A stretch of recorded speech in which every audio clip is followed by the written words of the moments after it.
وہ انہیں مغرب کی طرف لے گیا۔ آدم علیہ السلام کا جس کسی بھی باغ پر گزر ہوتا اور وہ انہیں اچھا لگتا تو وہ کہتے کہ مجھے یہیں ٹھہرا دو، لیکن فرشتے نے کہا کہ تمہاری مقررہ جگہ آگے ہے۔ یہاں تک کہ مکہ پہنچ گئے۔ راستے میں جس مقام پر وہ ٹھہرے وہ سب آبادیوں میں تبدیل ہو گئے، اور جس مقام کو چھوڑ دیا وہ سب بیابان اور جنگلات میں تبدیل ہو گئے۔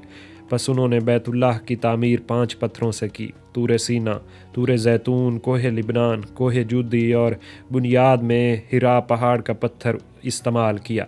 جب اس کی تعمیر سے فراغت ہوئی تو وہ فرشتہ انہیں لے کر عرفات کی طرف گیا اور وہ تمام مقامات حج دکھائے جس میں آج بھی لوگ مناسک حج سر انجام دیتے ہیں، اور پھر انہیں واپس مکہ لایا گیا اور انہوں نے 1 ہفتہ تک بیت اللہ کا طواف کیا، اور اس کے بعد ارض ہند کی طرف لوٹ آئے اور بوز نامی پہاڑی پر انتقال فرمایا۔ حضرت مجاہد کہتے ہیں کہ ابن عباس نے ہم سے بیان کیا کہ آدم علیہ السلام جس وقت اترے تو ارض ہند میں اترے تھے اور انہوں نے وہاں سے 40 حج کیے۔ میں نے عرض کیا، اے ابو الحجاج، وہ سوار کیوں نہیں ہوتے تھے؟ فرمایا، کون سی چیز ہے جو انہیں اٹھا سکتی؟ اللہ کی قسم، ان کا 1 قدم 3 دن کی مسافت کے برابر ہوتا تھا اور ان کا سر آسمان میں پہنچا ہوا تھا۔ ملائکہ نے ان کے سانسوں کی شکایت کی، پس رحمان نے انہیں نیچے کی طرف کر دیا، جس کی وجہ سے وہ 40 سال کی مسافت کے بقدر پست اور ان کا قد چھوٹا ہو گیا۔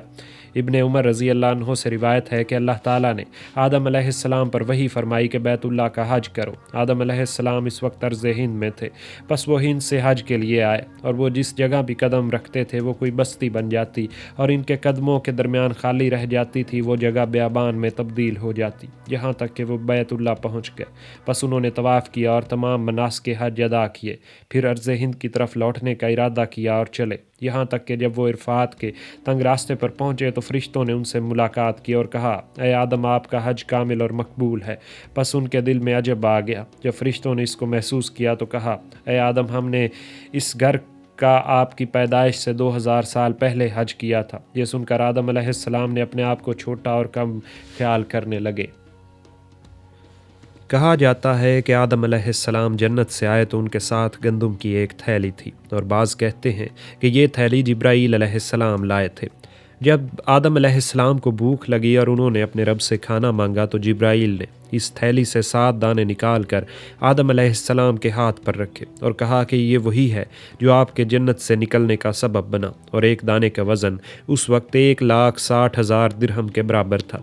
آدم علیہ السلام کہنے لگے کہ میں ان کا کیا کروں؟ جبرائیل علیہ السلام نے کہا کہ ان کو زمین پر پھیلا دو۔ انہوں نے ایسا ہی کیا، بس اللہ تعالیٰ نے ایک ہی گھڑی میں اس کو اگا دیا، اور یہ طریقہ یعنی زمین میں بیج ڈالنے کا ان کی اولاد میں جاری رہا۔ پھر جبرائیل علیہ السلام نے کہا کہ فصل کاٹو۔ انہوں نے اسے کاٹا، پھر کہا کہ اس کو جمع کرو اور اپنے ہاتھ سے رگڑو۔ انہوں نے ایسا ہی کیا، پھر کہا کہ پھونک مار کر اس کے بھوسے کو اڑا دو۔ آدم علیہ السلام نے پھونک مار کر اس کا بھوسا اڑا دیا اور صرف دانے باقی رہ گئے۔ پھر وہ دونوں 2 پتھروں کے پاس آئے اور ایک کو دوسرے پر رکھا۔ آدم علیہ السلام نے ان دانوں کو پیسا، پھر حکم کے مطابق اس آٹے کو گوندا۔ جبرائیل علیہ السلام ایک پتھر اور ایک لوہا لے کر آئے۔ آدم علیہ السلام نے ان کو رگڑا اور اس سے آگ نکلی، پھر حکم کے مطابق آگ پر روٹی بنائی، اور یہ سب سے پہلی روٹی تھی جو آگ پر تیار ہوئی۔ اس کے برخلاف عبداللہ بن عباس رضی اللہ عنہ سے روایت ہے کہ وہ درخت جس سے آدم علیہ السلام اور حوا علیہ السلام کو منع کیا گیا تھا وہ گندم کا درخت تھا۔ جب دونوں نے اسے کھایا تو ان کی شرم گاہیں کھل گئیں اور وہ جلدی جلدی اپنے اوپر جنت کے درخت کے پتے لپیٹنا شروع کر دیے۔ وہ پتے انجیر کے درخت کے تھے جو ایک دوسرے کے ساتھ چپک جاتے تھے۔ پس آدم علیہ السلام پیچھے مڑ کر جنت میں بھاگنے لگے اور ایک درخت میں پناہ لی۔ اللہ تعالیٰ نے پکارا، کیا تم مجھ سے بھاگتے ہو؟ انہوں نے کہا، نہیں اے میرے رب، بلکہ میں آپ سے حیا کرتا ہوں۔ اللہ تعالیٰ نے فرمایا کہ کیا وہ چیزیں جو میں نے تم کو عطا کی تھیں تمہارے لیے مباح یعنی کھانے کو جائز قرار دی تھیں اور ان سے کشادہ اور زیادہ نہیں تھیں جس سے میں نے منع کیا تھا؟ آدم علیہ السلام نے کہا، کیوں نہیں اے میرے رب، لیکن آپ کی عزت کی قسم مجھے معلوم نہ تھا کہ کوئی آپ کا نام لے کر جھوٹ بولے گا۔ قرآن کریم میں اس آیت کی طرف اشارہ ہے۔ ترجمہ: ابلیس نے ان دونوں کو قسم کھا کر یقین دلایا کہ میں تمہارا ہمدرد اور خیر خواہ ہوں۔ اللہ تعالیٰ نے فرمایا، میری عزت کی قسم، میں تمہیں ضرور بالضرور زمین کی طرف اتاروں گا اور تم نہیں پاؤ گے اپنی زندگی مگر تلخ اور مشقت بری۔ پھر انہیں زمین کی طرف اتار دیا گیا۔ پہلے وہ جنت میں خوب اور وسعت اور فراخی کے ساتھ کھاتے تھے، اب انہیں ایسی جگہ کی طرف اتارا گیا جہاں کھانے پینے میں فراخی نہیں تھی۔ پھر اللہ تعالیٰ نے انہیں لوہے کی صنعت سکھائی اور کھیتی کا حکم دیا۔ انہوں نے زمین کو تیار کیا، کھیت بویا، پھر اسے سیراب کیا، یہاں تک کہ اس کی فصل کٹنے کے وقت کو پہنچ گئی۔ پھر بالترتیب اسے گاہا، چھانا، پیسا، گوندا اور پھر روٹی بنائی اور کھائی، اور یہ سب کچھ اللہ تعالیٰ کے سکھانے کی وجہ سے ہوا۔ حضرت عبداللہ بن عباس رضی اللہ عنہما سے روایت ہے کہ چند چیزیں یعنی سندان، مکیسہ، چمٹا، ہتھوڑا آدم علیہ السلام کے ساتھ ہی نازل ہوئی تھی۔ آدم علیہ السلام کو اولاً ایک پہاڑ کی چوٹی پر اتارا گیا، اس کے بعد پہاڑ کی چوٹی سے اس دامن کی طرف اتارا اور زمین کے اوپر موجود تمام مخلوقات یعنی جنات، جانور، درندے، پرندے وغیرہ کا مالک بنایا۔ آدم علیہ السلام جب پہاڑ کی چوٹی پر سے اترے اور نیچے سطح زمین پر پہنچے تو اہل آسمان کا کلام مفقود اور فرشتوں کی آوازیں غائب ہو گئیں۔ پھر زمین کی وسعت و کشادگی کی طرف نگاہ ڈالی اور اپنے سوا اس میں کسی کو نہ پایا تو بڑی وحشت و تنہائی محسوس کی۔ کہنے لگے، اے میرے رب، کیا میرے علاوہ کوئی اور آپ کی زمین کو عبادت سے آباد کرنے والا نہیں ہے؟ حضرت وہاب سے روایت ہے کہ آدم علیہ السلام کو جب زمین کی طرف اتارا گیا اور انہوں نے اس کی وسعت اور کشادگی کو دیکھا اور اپنے سوا وہاں کسی کو نہ پایا تو کہنے لگے، اے میرے رب، کیا میرے علاوہ کوئی اور اس زمین کو آباد کرنے والا نہیں ہے جو آپ کی تسبیح و حمد اور تقدیس بیان کرے؟ اللہ تعالیٰ نے فرمایا، میں ان قریب اس میں تیری اولاد کو پیدا کروں گا جو میری تسبیح و حمد اور تقدیس بیان کرے گی، اور اس میں ایسے گھر بناؤں گا جس کو میری یاد کے لیے بلند کیا جائے گا، اور ان گھروں سے میری صفات کی تسبیح پڑھی جائے گی اور میرے نام کا ذکر کیا جائے گا۔ ان گھروں میں سے ایک گھر کو میں بزرگی کے ساتھ خاص کر دوں گا اور اپنے نام کے ساتھ اس کو فضیلت دوں گا، اور اس کا نام بیت اللہ رکھوں گا اور اس پر اپنی صفت جمال کا عکس ڈال دوں گا۔ پھر میں اس گھر کے ساتھ ہی ہوں گا اور اس گھر کو قابل حرمت اور امن والا بناؤں گا، اور اس کی حرمت کی وجہ سے اس کے ارد گرد اور اس کے نیچے اور اوپر کی جگہ بھی قابل احترام ہو جائے گی۔ پس جس شخص نے اس حرمت کا خیال رکھا وہ میرے نزدیک قابل احترام ہوگا، اور جس نے یہاں رہنے والوں کو ڈرایا تو اس نے گویا میری ذمہ داری اور امان میں خیانت کی اور میری حرمت والی جگہ کو مباح سمجھا۔ میں اس کو سب سے پہلا گھر بناؤں گا جو لوگوں کی عبادت کے لیے بنایا گیا ہو۔ یہ شہر مکہ کے درمیان میں ہوگا جو کہ برکت والا شہر ہے، اور اس کے طرف کمزور اونٹوں پر سوار ہو کر دور دراز مقامات سے پراگندہ بال اور غبار آلود لوگ آئیں گے جو لرزتے ہوئے تلبیح پڑھ رہے ہوں گے اور روتے ہوئے آنسو بہا رہے ہوں گے، بلند آواز سے تکبیر کہہ رہے ہوں گے۔ پس جو شخص صرف اس کا ارادہ کرے اور اس کے علاوہ کچھ ارادہ نہ رکھتا ہو تو وہ میرا ملاقاتی ہے، گویا کہ میری زیارت کرنے کو آیا ہے اور میرا مہمان بنا ہے۔ کریم ذات پر حق ہے کہ اپنے ملاقاتی اور مہمان کا اکرام کرے اور اس کی ہر حاجت اور ضرورت کو پورا کرے۔ اے آدم، جب تک تم زندہ رہو گے اس وقت تک تم اس کو آباد کرو گے، اس لیے تمہاری اولاد میں سے انبیاء، امتیں اور قومیں ہر زمانے میں اس کو آباد رکھیں گی۔ بس آدم علیہ السلام کو حکم دیا گیا کہ وہ بیت اللہ کی طرف جو زمین پر اس کے لیے اتارا گیا آئیں اور اس کا طواف کریں، جیسا کہ انہوں نے فرشتوں کو عرش کے ارد گرد طواف کرتے دیکھا ہے۔ اور بیت اللہ اس وقت ایک یاقوت یا ایک موتی کی شکل میں تھا، جیسا کہ مورابان سے روایت کرتے ہیں کہ بیت اللہ ایک یاقوت یا موتی کی شکل میں اتارا گیا۔ پھر جب اللہ تعالیٰ نے قوم نوح کو غرق کیا تو اس کو آسمان پر اٹھا لیا اور صرف بنیادیں باقی رہ گئیں۔ انہی بنیادوں پر اللہ تعالیٰ نے حضرت ابراہیم علیہ السلام کو بیت اللہ تعمیر کرنے کا حکم دیا، سو انہوں نے حکم کے مطابق اس کی تعمیر کی۔ آدم علیہ السلام جب زمین پر اتر آئے تو بہت روئے اور اپنی خطا پر گریہ و زاری میں حد کر دی اور اپنی غلطی پر بہت زیادہ شرمندہ ہوئے۔ اللہ تعالیٰ سے اپنی توبہ کی قبولیت کی درخواست کی اور اپنی خطا پر مغفرت چاہی۔ آدم علیہ السلام نے عرض کیا، اے میرے رب، کیا آپ نے مجھے اپنے ہاتھ سے نہیں بنایا؟ فرمایا، کیوں نہیں؟ عرض کیا، اے میرے رب، کیا آپ نے میرے اندر اپنی طرف سے روح نہیں پھونکی؟ آپ نے فرمایا، کیوں نہیں؟ عرض کیا، کیا آپ نے مجھے جنت میں ٹھکانہ عطا نہیں فرمایا؟ فرمایا، کیوں نہیں؟ عرض کیا، اے میرے رب، کیا آپ کی رحمت آپ کے غضب پر سبقت نہیں رکھتی؟ فرمایا، کیوں نہیں؟ عرض کیا، اے میرے رب، اگر میں توبہ کر لوں اور اپنی اصلاح کر لوں تو کیا آپ مجھے جنت کی طرف لوٹا دیں گے؟ فرمایا، کیوں نہیں؟ اللہ تعالیٰ نے وادی نعمان یعنی میدان عرفات میں آدم علیہ السلام کی پشت پر ہاتھ پھیرا اور ان کی اولاد پیدا کی، پھر ان کو اپنے سامنے چیونٹیوں کی طرح پھیلا دیا اور ان سے عہد و پیمان لیا اور ان سے اس کی ذات پر شہادت لی۔ فرمایا الستا بربکم، کیا میں تمہارا رب نہیں ہوں؟ انہوں نے کہا کیوں نہیں، جیسا کہ قرآن کریم میں ہے۔ ترجمہ: اور جس وقت آپ کے رب نے بنی آدم کی پشتوں سے ان کی اولاد کو نکالا اور انہیں گواہ بنایا ان کی ذات پر خود، اور فرمایا کہ کیا میں تمہارا رب نہیں ہوں؟ سب نے کہا کیوں نہیں۔ عمر بن خطاب رضی اللہ عنہ سے اس آیت کی تفسیر کے بارے میں سوال کیا گیا تو انہوں نے فرمایا کہ میں نے رسول اللہ صلی اللہ علیہ وآلہ وسلم سے سنا ہے کہ اللہ تعالیٰ نے آدم علیہ السلام کو پیدا فرمایا، پھر ان کی پشت پر اپنا دایاں ہاتھ پھیرا اور اس سے ان کی اولاد کو نکالا اور فرمایا کہ میں نے جنت کو ان کے لیے اور ان کو جنت کے اعمال کے لیے پیدا کیا، پھر ان کی پشت پر ہاتھ پھیرا اور ان سے ان کی دوسری اولاد کو نکالا اور فرمایا کہ میں نے دوزخ کو ان کے لیے اور ان کو دوزخ کے اعمال کے لیے پیدا کیا۔ ایک آدمی نے سوال کیا یا رسول اللہ پھر عمل کی کیا ضرورت ہے؟ آپ صلی اللہ علیہ وآلہ وسلم نے فرمایا جب اللہ تعالیٰ کسی بندے کو جنت کے لیے پیدا کرتا ہے تو اس سے اہل جنت کے اعمال کرواتا ہے، یہاں تک کہ وہ اعمال جنت میں سے کسی عمل پر کرتا ہے جس کی وجہ سے پھر اللہ تعالیٰ اس کو جنت میں داخل کر دیتا ہے، اور جب کسی کو دوزخ کے لیے پیدا کرتا ہے تو اس سے اہل دوزخ کے عمل کرواتا ہے، یہاں تک کہ وہ اعمال دوزخ میں سے کسی عمل پر مرتا ہے جس کی وجہ سے اللہ تعالیٰ اس کو دوزخ میں داخل کر دیتا ہے۔ بعض کا قول ہے کہ اللہ تعالیٰ نے آدم علیہ السلام کی پشت سے ان کی اولاد کو ان کے جنت سے نکالے جانے کے بعد زمین پر اترے جانے سے پہلے آسمان پر ہی نکالا تھا، جیسا کہ حضرت سعدی سے اس آیت کی تفسیر میں روایت ہے کہ جب اللہ تعالیٰ نے آدم علیہ السلام کو جنت سے نکالا ابھی تک آسمان سے نہ اتارا تھا کہ ان کی پشت کو دائیں جانب اپنا ہاتھ پھیرا اور ان کی اولاد کو سفید چیونٹیوں کی طرح موتیوں کے مثل اتارا اور ان سے فرمایا کہ میری رحمت سے جنت میں داخل ہو جاؤ، پھر ان کی پشت کو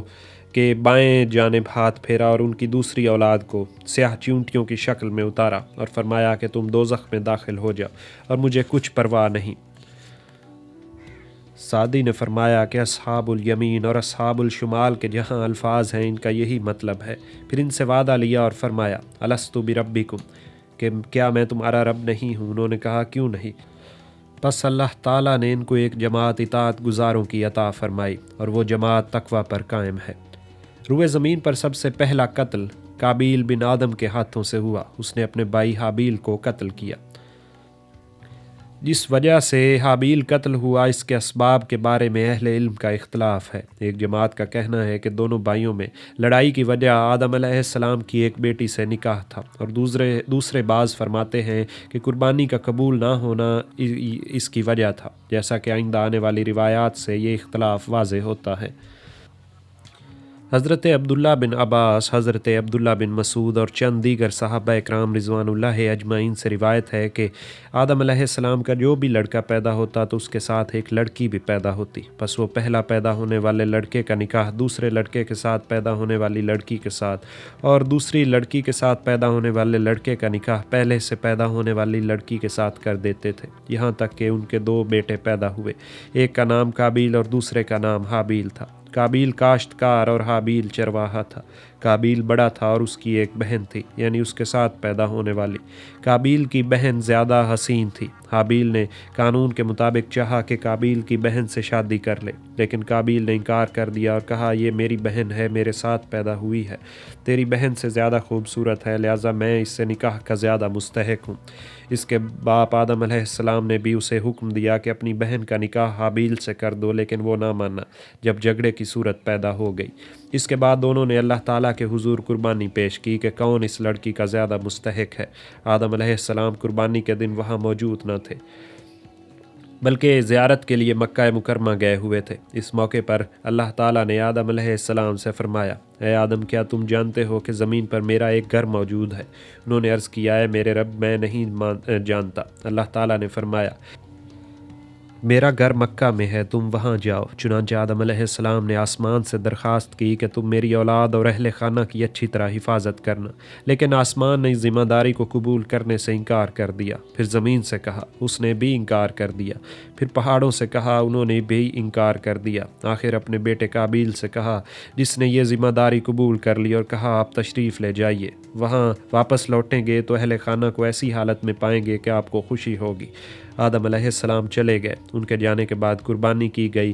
اس موقع پر قابیل فخریہ انداز میں اپنے بھائی سے کہنے لگا کہ میں اس لڑکی کا زیادہ حقدار ہوں، اور پھر میں تجھ سے بڑا اور اپنے والدین کا جانشین ہوں۔ جب دونوں نے قربانی کی تو حابیل نے ایک صحت مند جانور قربان کیا، لیکن قابیل نے غلے کا ایک ڈھیر قربانی کے طور پر پیش کیا۔ آگ نے آ کر حابیل کی قربانی قبول کی، لیکن قابیل کی قربانی کو چھوڑ دیا۔ اس پر اسے بہت غصہ آیا۔ بھائی سے کہا کہ میں تجھے قتل کر دوں گا تاکہ تو میری بہن سے نکاح نہ کر سکے۔ حابیل نے جواب میں کہا کہ اللہ تعالیٰ پرہیزگاروں کی قربانی قبول کرتے ہیں۔ اگر تو میری طرف قتل کے لیے ہاتھ بڑھائے گا تو میں تیری طرف اس طرح ہرگز نہ بڑھوں گا، کیونکہ میں رب العالمین سے ڈرتا ہوں۔ میں چاہتا ہوں کہ تو ہی میرے اور اپنے گناہوں کا بوجھ اٹھا کر دوزخ والوں میں سے ہو جائے، اور ظالموں کی یہی سزا ہے۔ اس طرح قابیل کے دل نے اسے اپنے بھائی کے قتل پر آمادہ کر لیا اور اسے قتل کرنے کے لیے تلاش کرنے لگا۔ حابیل پہاڑ پر بکریاں چرایا کرتا تھا۔ وہ تلاش کرتے کرتے وہاں جا پہنچا۔ بکریاں گھاس چر رہی تھیں اور حابیل سویا ہوا تھا۔ قابیل نے بڑا سا پتھر اٹھا کر اسے دے مارا اور اس کا سر کچل دیا۔ حابیل مر گیا تو قابیل نے اسے یوں ہی چھوڑ دیا، کیونکہ اسے سمجھ میں نہیں آیا کہ اب وہ کیا کرے۔ آخر اللہ تعالیٰ نے 2 کووں کو بھیجا۔ انہوں نے آپس میں جھگڑا کیا اور ایک نے دوسرے کو قتل کر دیا۔ اس کے بعد قاتل کوے نے مقتول کوے کے لیے زمین میں ایک گڑھا کھودا اور اس میں اس کی لاش ڈال کر مٹی میں دبا دیا۔ جب قابیل نے یہ منظر دیکھا، کہنے لگا، ہائے میں اس کوے سے بھی کیا گیا گزرا ہوں کہ اس کی مانند اپنے بھائی کی لاش کو چھپا دو۔ جب حضرت آدم علیہ السلام مکہ سے واپس تشریف لائے تو اپنے ایک بیٹے کو اس حال میں دیکھا کہ اسے اس کے بھائی نے قتل کر ڈالا تھا۔ قرآن کریم کی اس آیت میں اسی طرف واقعہ کی طرف اشارہ ہے۔ ترجمہ: ہم نے اس امانت کو آسمان، زمین اور پہاڑوں پر پیش کیا، لیکن انہوں نے اٹھانے سے انکار کر دیا اور خوف زدہ ہو گئے، لیکن انسان نے اس کو اٹھا لیا۔ بلا شبہ وہ ظالم اور نادان ہے۔ سورہ الاحزاب۔ اس کا مفہوم یہ ہے کہ آدم علیہ السلام کی امانت کو قابیل نے لیا، لیکن پھر وہ ان کے اہل خانہ کی اچھی طرح حفاظت نہ کر سکا، بلکہ قتل کا مجرم بن گیا۔ کیا زمین پر سب سے پہلی وفات حضرت آدم کی ہوئی؟ اس قول کی مخالفت میں دلائل ہیں، جس سے معلوم ہوتا ہے کہ حضرت آدم علیہ السلام سے پہلے بھی زمین میں موت واقع ہو چکی تھی۔ مثلا سمرہ بن جندب رضی اللہ عنہ سے روایت ہے کہ نبی کریم صلی اللہ علیہ وآلہ وسلم نے ارشاد فرمایا، اماں حوا کا کوئی فرزند زندہ نہیں رہتا تھا۔ انہوں نے منت مانی کہ جب ان کے ہاں کوئی بیٹا زندہ رہا تو اس کا نام عبد الحارث رکھیں گے۔ لہٰذا ان کے ہاں ایک بیٹا ہوا اور وہ زندہ رہا اور اس کا نام عبد الحارث رکھا گیا، اور یہ دراصل القاء شیطانی کی وجہ سے تھا۔ اس سلسلے میں حضرت ابن عباس سے روایت ہے کہ اماں حوا سے آدم علیہ السلام کی جو اولاد ہوتی تو انہیں اللہ تعالیٰ کا عبد قرار دیا جاتا، اس لیے ان کا نام عبداللہ اور عبید اللہ وغیرہ رکھے جاتے، لیکن وہ جلد ہی فوت ہو جاتے۔ ایک دن ابلیس ملعون ان دونوں کے پاس آیا اور کہا کہ اگر تم ان بچوں کے نام کچھ اور رکھو تو وہ زندہ رہیں گے۔ اس کے بعد جب ایک بیٹا پیدا ہوا تو آدم علیہ السلام اور حوا علیہ السلام نے اس کا نام عبد الحارث رکھا۔ ممتاز صحابی رسول حضرت سعید بن جبیر رضی اللہ عنہ سے اس آیت کی تفسیر میں روایت ہے کہ جب اماں حوا پہلے بیٹے سے حاملہ ہوئی تو انہوں نے بوجھ محسوس کیا۔ چنانچہ ابلیس ملعون ان کے پاس آ کر کہنے لگا، اے حوا تمہارے شکم میں کیا ہے؟ اس نے کہا، مجھے کیا معلوم کہ یہ کون ہے؟ ابلیس نے پوچھا، یہ کہاں سے نکلے گا؟ آیا آنکھ سے، کان سے یا ناک سے؟ انہوں نے کہا کہ میں کچھ نہیں جانتی۔ اس نے کہا کہ اگر یہ صحیح حالت میں نکل آیا تو کیا تم میری اطاعت کرو گی اور جس بات کا میں کہوں گا وہ کرو گی؟ اماں حوا نے حامی بھر لی۔ ابلیس نے کہا، اس کا نام عبد الحارث رکھنا، کیونکہ ابلیس ملعون کا نام حارث رکھا گیا تھا۔ اماں حوا نے کہا، ٹھیک ہے۔ اس کے بعد انہوں نے حضرت آدم علیہ السلام سے اس واقعے کا تذکرہ کیا کہ میرے پاس حالت خواب میں کوئی آیا تھا اور اس نے میرے ساتھ ایسی باتیں کی۔ آدم علیہ السلام نے فرمایا، وہ شیطان تھا، اب تمہیں آئندہ اس سے بچ کر رہنا، کیونکہ وہ ہمارا دشمن ہے، کیونکہ اسی نے ہمیں جنت سے نکلوایا۔ جب شیطان دوبارہ حضرت حوا کے پاس آیا تو اماں حوا نے دوبارہ حامی بھر لی، اور اس کے بعد جب حمل ہوا تو اللہ نے سلامتی کے ساتھ بچے کو نکال دیا۔ مگر اماں ہوا نے وعدے کے مطابق اس کا نام عبد الحارث رکھا۔ آپ رضی اللہ عنہ سے ایک اور روایت میں منقول ہے کہ ان سے پوچھا گیا کیا حضرت آدم علیہ السلام نے شرک کیا تھا؟ فرمایا میں اللہ تعالیٰ کی پناہ چاہتا ہوں اس بات سے کہ میں اس بارے میں دعویٰ کروں، لیکن اماں ہوا نے جب حمل کا بوجھ محسوس کیا تو ان کے پاس ایک دن ابلیس آیا اور کہا کہ یہ کہاں سے نکلے گا، تمہاری آنکھ سے، کان سے، ناک سے یا منہ سے؟ یہ کہہ کر دراصل شیطان نے اماں ہوا کو مایوس کر دیا اور کہا کہ اگر یہ صحیح سلامت آئے گا تو کیا تم میری اطاعت کرو گے؟ جو روایت ابن فضل نے کی ہے اس میں اضافہ ہے کہ شیطان نے کہا کہ اگر وہ صحیح سلامت نکل آئے اور تمہیں نقصان نہ پہنچے اور تمہاری موت واقعہ نہ ہو تو کیا تم میری اطاعت کرو گی؟ اماں ہوا نے کہا ہاں۔ اس پر ابلیس نے کہا کہ تم اس کا نام عبد الحارث رکھنا، لہٰذا اماں ہوا نے ایسا ہی کیا اور یہ ان کا شرک فی الاسم تھا۔ اس ضمن میں سعدی کا بیان ہے کہ جب اماں ہوا کے ہاں ایک لڑکا پیدا ہوا تو ان کے پاس شیطان آیا اور کہا کہ اس کا نام عبدی رکھو، یعنی شیطان کا بندہ، ورنہ میں اسے قتل کر دوں گا۔ حضرت آدم علیہ السلام نے کہا ہم نے تیری اطاعت کی تھی لیکن تو نے ہمیں جنت سے نکلوا دیا۔ مختصر یہ کہ انہوں نے اس کی بات ماننے سے انکار کر دیا اور بچے کا نام عبد الرحمن رکھا۔ اس کے بعد ابلیس ملعون نے اس بچے کو مار ڈالا۔ بعد ازاں جب دوسرا بچہ پیدا ہوا تو شیطان نے اپنا مطالبہ دہرایا، لیکن آدم علیہ السلام نے دوبارہ انکار کر دیا اور بچے کا نام سہلے رکھا۔ شیطان نے اسے بھی مار دیا۔ تیسرا بچہ پیدا ہوا تو شیطان نے کہا کہ تم اس طرح مجھ سے چھٹکارا پا سکتے ہو کہ اس کا نام عبد الحارث رکھو۔ یاد رہے کہ شیطان کا نام پہلے حارث تھا اور ابلیس نام اس وقت پڑا جب اللہ تعالیٰ نے اپنی بارگاہ سے اسے نکال دیا۔ میرے خیال میں یہ سب روایات میں دلیل ہے کہ حضرت آدم اور حوا کے بعض اولاد کی وفات ان کی وفات سے پہلے ہوئی تھی، لہٰذا اس موقع پر یہ بہت سی روایات حسن کی تردید کر رہی ہیں جن میں کہا گیا کہ سب سے پہلے حضرت آدم علیہ السلام کی وفات ہوئی۔ اللہ تعالیٰ نے حضرت آدم علیہ السلام کو زمین کی سلطنت و حکومت عطا فرمانے کے علاوہ نبوت سے بھی سرفراز فرمایا اور انہیں ان کی اولاد کی طرف رسول بنا کر بھیجا اور ان پر 21 صحیفے نازل فرمائے جنہیں آدم علیہ السلام نے اپنے اس رسم الخط میں تحریر فرمایا جو جبرائیل امین کی وساطت سے انہیں سکھایا گیا تھا۔ صحابی رسول حضرت ابو ذر غفاری رضی اللہ عنہ سے روایت ہے کہ ایک دفعہ میں مسجد میں داخل ہوا تو وہاں نبی کریم صلی اللہ علیہ وآلہ وسلم تنہا بیٹھے تھے۔ میں بھی آپ علیہ السلام کے قریب جا بیٹھا۔ حضور اکرم صلی اللہ علیہ وآلہ وسلم نے مجھ سے مخاطب ہو کر فرمایا اے ابو ذر، مسجد کے لیے بھی سلام ہے اور اس کا نام سلام تحیت المسجد کی 2 رکعتیں ہیں، لہٰذا تم کھڑے ہو کر 2 رکعت نماز پڑھو۔ میں نے تعمیل ارشاد کی اور دوبارہ حضور کے قریب بیٹھ گیا۔ پھر میں نے کہا یا رسول اللہ، آپ نے مجھے نماز پڑھنے کا حکم دیا، آپ یہ بتلائیے کہ نماز کیا ہے؟ فرمایا یہ بہترین چیز ہے، زیادہ ہو خواہ کم۔ اس کے بعد آپ نے ایک طویل قصہ ارشاد فرمایا۔ اسے سن کر میں نے پوچھا دنیا میں کتنے انبیاء علیہ السلام گزرے ہیں؟ فرمایا 1,24,000۔ میں نے پوچھا ان میں رسول کتنے ہیں؟ فرمایا کہ 313 کا بڑا مجمع ہے جس میں بڑی خیر و برکت ہے۔ میں نے عرض کیا ان میں سب سے پہلے نبی کون تھے؟ فرمایا آدم علیہ السلام۔ میں نے عرض کیا وہ نبی مرسل تھے؟ فرمایا ہاں۔ اللہ پاک نے انہیں اپنے دست قدرت سے تخلیق فرمایا، ان میں اپنی روح پھونکی اور اپنے سامنے ان کے تمام اعضاء درست کیے۔ اس موقع پر حضرت ابو ذر غفاری رضی اللہ عنہ نے عرض کیا اے اللہ کے رسول، کیا حضرت آدم علیہ السلام نبی تھے؟ فرمایا ہاں وہ نبی تھے، اللہ تعالیٰ نے انہیں اپنے سامنے کھڑا کر کے گفتگو فرمائی تھی۔ یہ بھی کہا جاتا ہے کہ حضرت آدم علیہ السلام پر مردار خنزیر کے گوشت اور خون کی حرمت کے سلسلے میں احکام نازل ہوئے تھے۔ ان پر نازل ہونے والے صحیفے 21 اوراق میں لکھے جاتے ہیں۔ حضرت آدم علیہ السلام زمین پر اترنے کے بعد جب 130 برس کی عمر کو پہنچے تو اماں ہوا کے بطن سے حضرت شیس علیہ السلام پیدا ہوئے۔ یہ قابیل اور حابیل کے واقعے سے 50 برس بعد کی بات ہے۔ یہودی علماء کے بقول حضرت شیس علیہ السلام اکیلے پیدا ہوئے اور ان کے ساتھ جڑواں کوئی نہیں تھا، اس لیے ان کے نزدیک شیس حبۃ اللہ کہلاتے ہیں۔ شیس حابیل کے بدل کے طور پر پیدا ہوئے، جیسا کہ حضرت ابن عباس کی روایت ہے کہ اماں ہوا نے آدم علیہ السلام سے شیس نام کا بیٹا اور اس کی بہن غروا کو جنم دیا اور شیس کا نام حبۃ اللہ رکھا جو کہ حابیل سے ماخوذ ہے۔ اس کی پیدائش پر جبرائیل علیہ السلام نے فرمایا یہ اللہ کا عطیہ ہے جو حابیل کا بدل ہے۔ انہیں عربی زبان میں شس سریانی میں شاس جبکہ عبرانی میں شیس کہتے ہیں۔ یہ حضرت آدم علیہ السلام کے جانشین بنے۔ روایت ہے کہ ان کی پیدائش کے وقت حضرت آدم علیہ السلام کی عمر 130 برس تھی۔ اسی ضمن میں ابن اسحاق سے روایت ہے کہ جب آدم علیہ السلام کی موت کا وقت قریب آیا تو انہوں نے اپنے بیٹے شیس کو بلایا اور ان سے عہد و پیمان لیا اور ان کو دن رات اور کے اوقات سکھائے اور بتایا کہ ہر ساعت میں کوئی نہ کوئی مخلوق اللہ کی عبادت کرتی ہے، اور فرمایا اے میرے لخت جگر، زمین پر بہت بڑا سیلاب آئے گا جو 700 سال ٹھہرے گا، اور پھر انہیں وصیت لکھوائی۔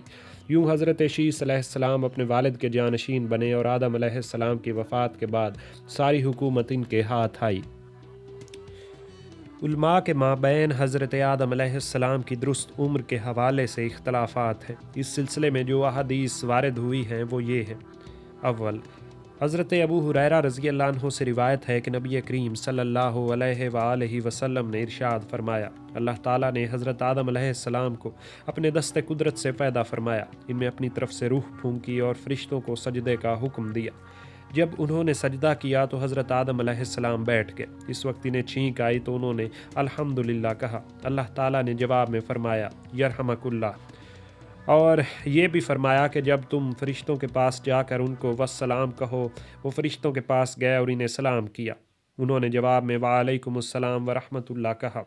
حضرت آدم علیہ السلام پھر اپنے رب کے پاس لوٹ آئے۔ اللہ تعالیٰ نے پھر ان سے فرمایا کہ یہ تیرا اور تیری اولاد کا بوقت ملاقات سلام ہوگا۔ اللہ تعالیٰ نے پھر ان کے سامنے 2 مٹھیاں بھریں اور فرمایا ان میں سے ایک کو منتخب کر لو۔ حضرت آدم علیہ السلام نے اللہ تعالیٰ کے دائیں ہاتھ کو منتخب کیا۔ جب اللہ تعالیٰ ان کے سامنے وہ مٹھی کھولی تو ان میں سے حضرت آدم علیہ السلام اور ان کی ہونے والی تمام اولاد کی صورتیں تھیں۔ ان کے علاوہ ہر انسان کے پاس اس کی عمر بھی لکھی تھی۔ حضرت آدم علیہ السلام کی عمر 1000 سال لکھی ہوئی تھی۔ ان میں سے ایک جماعت نہایت نورانی شکل کی تھی۔ حضرت آدم علیہ السلام نے عرض کیا اے میرے رب، یہ کون ہیں جن کے چہروں پر اتنا نور ہے؟ فرمایا یہ انبیاء ہیں جو میرے بندوں کے پاس جائیں گے۔ ان میں سے ایک چہرے پر چمک زیادہ نمایاں تھی لیکن اس کی عمر صرف 40 سال لکھی ہوئی تھی۔ حضرت آدم علیہ السلام نے عرض کیا اے میرے رب، یہ کیا ہے؟ ان میں سب سے زیادہ نور والے اور روشن صورت کی عمر صرف 40 سال ہے۔ فرمایا یہی عمر ان کی تقدیر میں لکھی ہوئی تھی۔ انہوں نے عرض کیا اے میرے رب، میری عمر میں سے 60 سال انہیں دے دے۔ اس کے بعد رسول اللہ صلی اللہ علیہ وآلہ وسلم نے فرمایا اللہ تعالیٰ نے پھر آدم علیہ السلام کو جنت میں ٹھکانہ عطا فرمایا۔ اس کے بعد زمین کی طرف اتارا۔ جب طویل عرصہ گزر جانے کے بعد حضرت اسرائیل علیہ السلام ان کی روح قبض کرنے کے لیے آئے تو حضرت آدم علیہ السلام نے فرمایا اے اسرائیل، کیا تم میرے پاس جلد نہیں آ گئے؟ انہوں نے کہا نہیں تو۔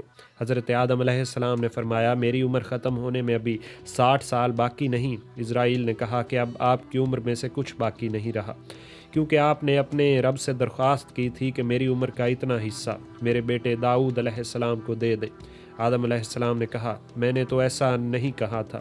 یہ کہہ کر رسول اللہ صلی اللہ علیہ وآلہ وسلم نے فرمایا حضرت آدم علیہ السلام بھول گئے، اسی طرح ان کی اولاد بھی بھول جاتی ہے۔ حضرت آدم علیہ السلام نے بھی انکار کیا، لہٰذا ان کی اولاد بھی اسی طرح انکار کرتی ہے۔ اللہ تعالیٰ یوم قیامت لکھی ہوئی کتاب سامنے رکھ کر گواہوں کے ذریعے فیصلے کرے گا۔ اس کے علاوہ حضرت ابن عباس رضی اللہ عنہ سے روایت ہے کہ جب آیت الدین نازل ہوئی تو رسول اللہ صلی اللہ علیہ وآلہ وسلم نے فرمایا جس شخص نے بحث اور حجت کی وہ آدم علیہ السلام تھے۔ آپ صلی اللہ علیہ وآلہ وسلم نے 3 مرتبہ یہ بات ارشاد فرمائی۔ پھر فرمایا جب اللہ تعالیٰ نے حضرت آدم علیہ السلام کو پیدا فرمایا تو ان پر ہاتھ پھیرا اور ان کی پشت سے قیامت تک ہونے والی ان کی اولاد نکالی اور انہیں ان کے سامنے پیش کیا۔ جب حضرت آدم علیہ السلام نے ان میں سے ایک کو زیادہ نور والا دیکھا تو عرض کیا اے میرے رب، کیا یہ نبی ہیں؟ فرمایا یہ تمہارا بیٹا داؤد ہے۔ عرض کیا اے اللہ، ان کی عمر کتنی ہے؟ فرمایا 63 سال۔ عرض کیا اے میرے رب، اس کی عمر زیادہ کر دیجیے۔ فرمایا گیا نہیں، مگر کیا تو اپنی عمر میں سے اسے کچھ دے سکتا ہے؟ حضرت آدم علیہ السلام کی عمر 1000 سال لکھی تھی، لہٰذا انہوں نے اس میں سے 40 سال حضرت داؤد علیہ السلام کو دے دیے۔ اللہ تعالیٰ نے یہ معاملہ کتاب میں لکھا اور ملائکہ کو گواہ بنا لیا۔ اس کے بعد حضرت آدم علیہ السلام نے ان سے فرمایا کہ میری عمر میں تو ابھی 40 سال باقی ہیں۔ انہوں نے کہا وہ آپ نے اپنے بیٹے داؤد علیہ السلام کو دیے تھے۔ آدم علیہ السلام نے کہا میں نے تو ایسا نہیں کیا، میں نے اپنی عمر کے برس کسی کو نہیں دیے۔ اس پر اللہ تعالیٰ نے وہ کتاب ان کے سامنے رکھی اور فرشتوں کو گواہی کے لیے کھڑا کیا۔ اس طرح آدم علیہ السلام کی عمر کے 1000 سال حضرت داؤد علیہ السلام کی عمر کے 100 سال پورے ہوئے۔ حضرت ابن عباس سے اسی طرح روایت ہے کہ اللہ تعالیٰ نے جب آدم علیہ السلام کو تخلیق فرمایا تو ان کی پشت پر ہاتھ پھیرا اور ان کی اولاد کو چیونٹیوں کی طرح نکالا، انہیں قوت گویائی عطا فرمائی، پھر ان سے گفتگو کی، انہیں اس کی ذات پر گواہ بنایا اور ان میں سے چند لوگوں کو نورانی صورت پر بنایا۔ اس کے بعد ایک کے بارے میں پھر آدم علیہ السلام نے فرمایا کہ یہ داؤد ہیں۔ آدم علیہ السلام نے عرض کیا اے میرے رب، آپ نے ان کی عمر کتنی مقرر فرمائی ہے؟ فرمایا 60 سال۔ آدم علیہ السلام نے پوچھا میری عمر کتنی ہے؟ فرمایا 1000 سال، اور میں نے ان میں سے ہر کسی کی عمر کتاب میں لکھ دی ہے۔ حضرت آدم علیہ السلام نے عرض کیا کہ آپ ان کی عمر میں اضافہ فرما دیجئے۔ فرمایا کہ اگر تم چاہو تو تمہاری عمر میں کچھ حصہ انہیں عطا کیا جا سکتا ہے، ورنہ ان کی تقدیر میں یہی عمر ہے۔ حضرت آدم علیہ السلام خاموش ہو گئے۔ قلم نے پھر حضرت آدم علیہ السلام کی عمر میں سے 40 برس حضرت داؤد علیہ السلام کے نام لکھ دیے۔ حضرت آدم علیہ السلام کی عمر 960 برس ہوئی تو ملک الموت ان کے پاس آیا اور انہوں نے اسے دیکھ کر فرمایا آپ کیسے آئے ہیں؟ اس نے کہا کہ آپ کی عمر پوری ہو گئی۔ آدم علیہ السلام نے فرمایا میری عمر کے 960 سال پورے ہو گئے، ابھی 40 سال باقی ہیں۔ ملک الموت نے یہ سن کر کہا مگر میرے رب نے مجھے آپ کی روح قبض کرنے کے لیے بھیجا ہے۔ آدم علیہ السلام نے فرمایا اپنے رب کی طرف لوٹ جاؤ اور اس سے پوچھو۔ چنانچہ ملک الموت واپس لوٹے اور اللہ تعالیٰ کی بارگاہ میں عرض کیا اے میرے رب، میں واپس آ گیا ہوں کیونکہ میں ان پر آپ کی عطا جانتا ہوں۔ اللہ تعالیٰ نے فرمایا تم واپس جاؤ اور انہیں خبر کر دو کہ آپ نے اپنی عمر کے 40 برس حضرت داؤد علیہ السلام کو دیے تھے۔ محمد بن اسحاق کا بیان ہے کہ جب حضرت آدم علیہ السلام اپنا وصیت نامہ لکھ کر فارغ ہو چکے تو ان کا انتقال ہو گیا اور ان کی وفات پر فرشتے جمع ہو گئے اور ان کی قبر بنائی گئی کیونکہ وہ رحمان کے منتخب بندے تھے۔ اس وقت شیس علیہ السلام اور ان کے بھائی مشارک الفردوس نامی ایک بستی کے قریب مقیم تھے جو روئے زمین کی سب سے پہلی بستی تھی۔ حضرت آدم علیہ السلام کی وفات کے موقع پر سورج اور چاند کو مسلسل 7 دن گرہن لگا رہا اور آپ کی وفات پر جب فرشتے جمع ہوئے تو انہوں نے حضرت آدم علیہ السلام کی وصیت کو جمع کر کے سیڑھی نما چیز پر رکھ دیا اور اس کے ساتھ ایک ناقوس بھی تھا جسے ہم سب کے باپ حضرت آدم علیہ السلام جنت سے لائے تھے تاکہ رب العزت کی یاد سے غافل نہ ہوں۔ یحییٰ بن عباد اپنے والد سے روایت کرتے ہیں کہ ان تک یہ خبر پہنچی ہے کہ جب آدم علیہ السلام کا انتقال ہوا تو اللہ تعالیٰ نے ان کے لیے جنت سے کفن بھیجا اور فرشتوں کو ان کی قبر تیار کرنے کی ذمہ داری تفویض فرمائی۔ چنانچہ انہوں نے آدم علیہ السلام کو دفن کیا یہاں تک کہ وہ مٹی میں روپوش ہو گئے۔ جب آدم علیہ السلام کی وفات ہوئی تو فرشتوں نے انہیں طاق عدد کے مطابق پانی سے غسل دیا، پھر انہیں لحد میں رکھ کر فرمایا کہ یہی طریقہ اولاد آدم میں جاری رہے گا۔ حضور اکرم صلی اللہ علیہ وآلہ وسلم کی ایک حدیث حضرت ابی بن کعب رضی اللہ عنہ سے روایت ہے کہ نبی کریم صلی اللہ علیہ وآلہ وسلم نے فرمایا تمہارے باپ حضرت آدم علیہ السلام کا قد کھجور کے لمبے درخت کی مانند 60 ذرہ تھا اور ان کے جسم پر بال بہت تھے جو ان کے اعضائے مخصوص کو چھپائے رکھتے تھے۔ جب ان سے درخت والی غلطی ہوئی تو ان کے اعضاء ظاہر ہو گئے۔ حضرت آدم علیہ السلام بھاگے اور ایک درخت کی پناہ لی۔ تب ان کے رب نے انہیں آواز دی اے آدم کیا مجھ سے بھاگتے ہو؟ عرض کیا اے میرے رب ایسا نہیں بلکہ میں غلطی کے باعث آپ سے حیا کرتا ہوں۔ اس کے بعد اللہ تعالیٰ نے انہیں زمین پر اتار دیا۔ جب ان کی وفات کا وقت ہوا تو اللہ تعالیٰ نے جنت سے ان کا کفن اور حنوط بھیجا۔ اما ہوا نے جب فرشتوں کو آتے دیکھا تو وہ آدم علیہ السلام کی طرف چلیں کہ وہ پہلے قریب پہنچ جائیں، مگر آدم علیہ السلام نے فرمایا میرے اور میرے خدا کے قاصدوں کے درمیان تخلیہ کرو، تم سے تو روزانہ ملاقات ہوتی ہے بلکہ تمہاری وجہ سے مصیبت اٹھائی ہے۔ جب ملک الموت نے ان کی روح قبض کر لی تو فرشتوں نے انہیں لحد